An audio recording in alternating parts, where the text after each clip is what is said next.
Oke, Assalamualaikum warahmatullahi wabarakatuh. Adik-adik semua, apa kabarnya? Semoga hari ini dalam kondisi sehat ya.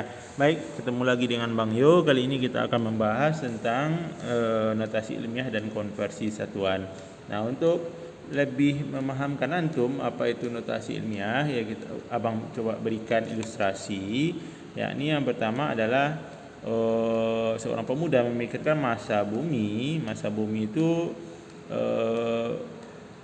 dengan bilangan yang sangat panjang, yang banyak angka-angkanya. Nah, itu membuat pemuda tersebut agak kesulitan dalam menulisnya. Nah, dia berpikir bagaimana cara untuk mempersingkat penulisan dari masa bumi tersebut.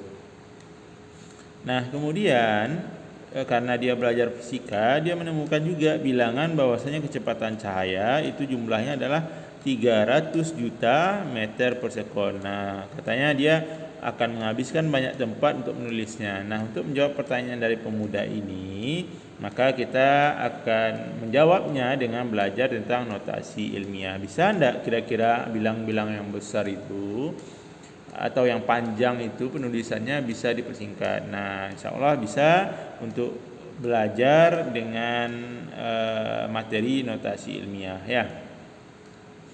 Baik. Nah, kita lihat dulu apa sih pengertian dari bilangan notasi ilmiah ini. Adalah tata cara penulisan angka yang mengakomodasikan nilai-nilai yang sangat besar atau sangat kecil untuk mempermudah penulisan notasi dalam notasi desimal standar ya. Nah, kita akan lihat dulu ada 3 bagian untuk menulis angka. Jadi ada 3 bagian untuk menulis angka dalam notasi ilmiah. Nah, yang pertama itu namanya koefisien. Koefisien menunjukkan bilangan real apapun antara 1 sampai 10. Nah, ada yang namanya basis, yaitu angka desimal 10, dan angka yang ketiga adalah eksponen. Ya, angka eksponen merupakan pangkat di mana basis dipangkatkan. Baik, kita lanjutkan. Nah, dalam notasi ilmiah berarti angka antara 1 sampai 10 dikalikan dengan menggunakan bilangan berpangkat seperti A dikali 10 pangkat N, di mana A merupakan bilangan pokok dan N adalah pangkat eksponen. Hasil pengukuran harus dinyatakan dalam satu angka di depan koma. Contoh, misalkan kita punya bilangan 125. Jika dituliskan dalam bentuk baku, maka akan menjadi 1,25 kali 10 pangkat 2. Loh, kok bisa Bang? Baik, kita lihat ya nanti bagaimana kok bisa dia menjadi 1,25 kali 10 pangkat 2.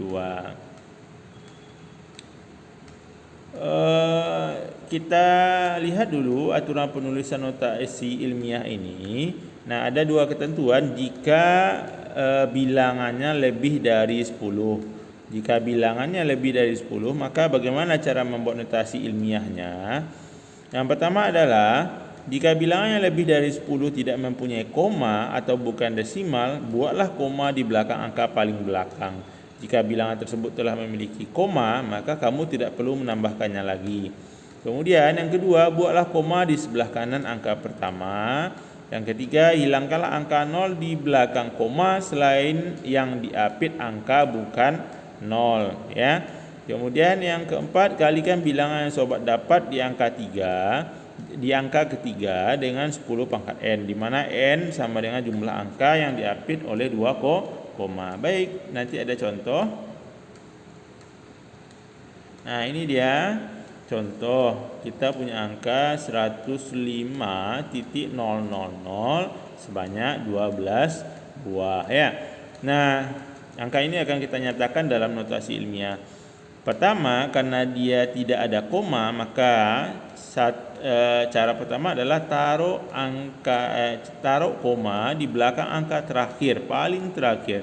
Nah, itu kita tandai dengan warna merah.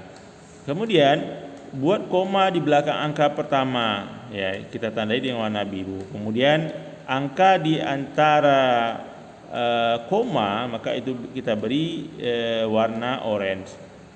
Nah, berarti kita ambil 1,05 kali 10 pangkat 14. Nah, ya, berarti kan tadi angka ketiga ya. setelah angka 3, angka pertama 1, angka kedua 0, angka ketiga 5. Nah, 0 yang di antara 1 dan 5 itu kenapa nak dihilangkan, Bang? Ya, karena dia diapit oleh dua angka yang bukan 0. Tadi kan ketentuannya seperti itu. Tidak boleh dihilangkan kecuali tidak ada angka selain 0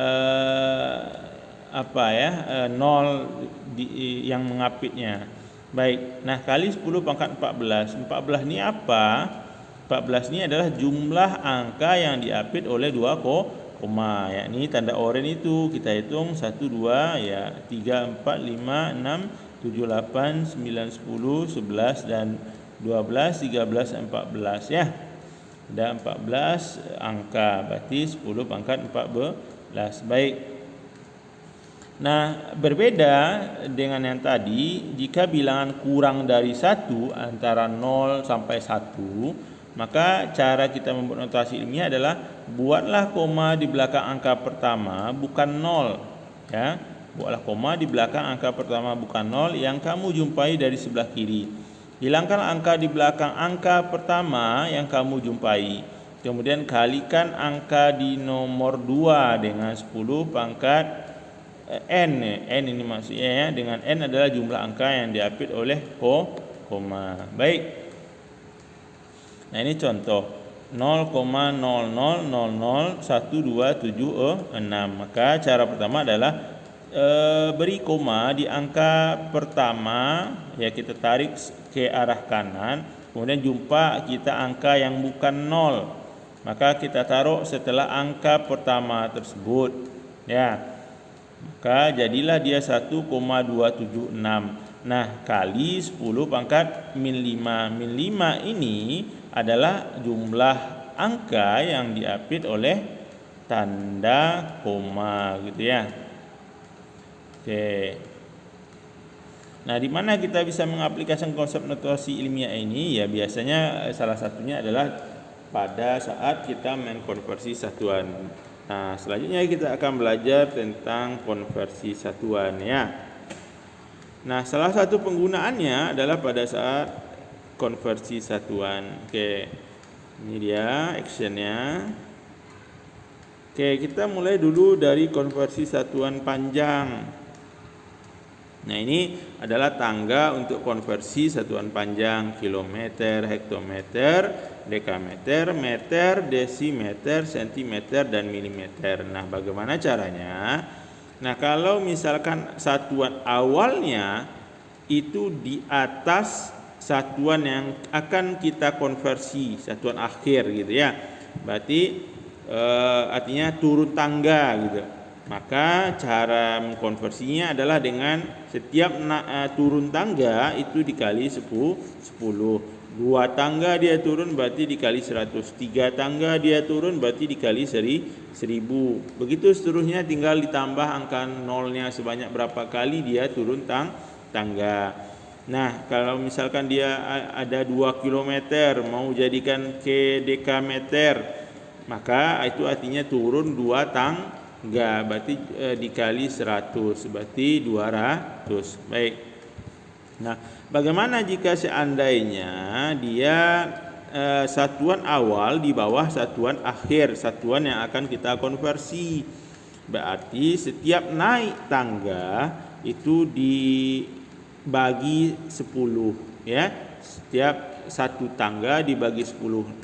Kemudian dia naik lagi 2 tangga dibagi 100, naik 3 tangga dibagi 1000, naik 4 tangga berarti dibagi 10.000. Begitu seterusnya ya, sesuai dengan berapa kali dia naik tangga. Nah, itulah jumlah nolnya ya. Nah, kalau misalkan kita beri contoh, kita punya angka 1000 mm, mau kita jadikan sentimeter, maka karena dia naik tangga, milimeter ke sentimeter naik 1 tangga ya. Naik 1 tangga berarti dibagi 10. Nah, 1000 dibagi 10 ya, ini jawabannya adalah 100. Oke, kita lanjutkan. Kemudian konversi satuan berat, pada dasarnya hampir sama dengan yang konversi satuan panjang tadi, tidak ada yang berbeda. Jika dia naik tangga bagaimana, jika dia turun tangga bagaimana, sama ya konsep aplikasinya. Oke. Nah, sekarang ada konversi satuan waktu. Nah, ini memang harus antum ketahui karena ini memang akan terpakai dalam kehidupan kita ya, bahwasanya satu hari itu 24 jam, 1 jam itu 60 menit, 1 menit itu 60 detik, 60 sekon di sini artinya sama. 1 sekon sama dengan 1/60 menit, 1 menit sama dengan 1/60 jam, 1 jam itu sama dengan 3.600 sekon, 1 hari itu sama dengan 86.400 sekon. Nah, itu jadi tinggal dikonversikan saja ya. Oke, mungkin itu saja adik-adik penjelasan dari Bang Yo pada hari ini. Mudah-mudahan adik-adik mengerti apa yang Bang Yo sampaikan, dan tetap semangat belajar, dan jangan lupa subscribe, like, and share pada video selanjutnya. Oke, terima kasih.